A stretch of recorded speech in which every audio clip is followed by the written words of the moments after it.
কে বলেছে পোলাও মানে বাসন্তী পোলাও ছাড়া আর কিছু হয় না?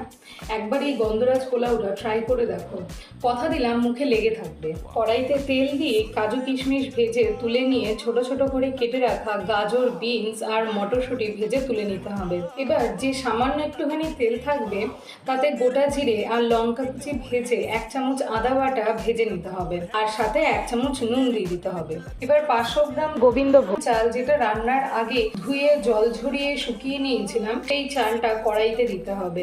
একটু ভাজা ভাজা করে নিয়ে তাতে গাজর, বিনস, মটরশুঁটি আর কাজু কিশমিশ যেগুলো ভেজে তুলে রেখেছিলাম সবকিছু অ্যাড করে নেড়ে নিতে হবে।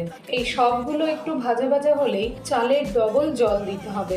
মানে চাল যদি 1 কাপ হয়, সেম কাপের 2 কাপ জল দিতে হবে, আর জলটা অবশ্যই যেন উষ্ণ গরম হয়। এবার জল ফুটে উঠলে পরিমাণ মতো নুন দিয়ে জলটা একদম শুকিয়ে যাওয়া অবধি ওয়েট করতে হবে।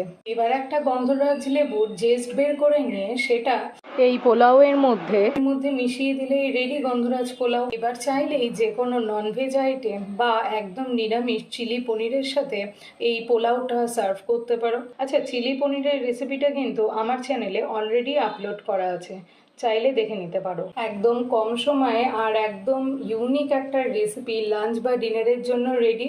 আর রেসিপিটা ট্রাই করতে ভুলো না, আর ভালো লাগলে ভিডিওটা লাইক, কমেন্ট, শেয়ার আর সাবস্ক্রাইব করতে ভুলো না।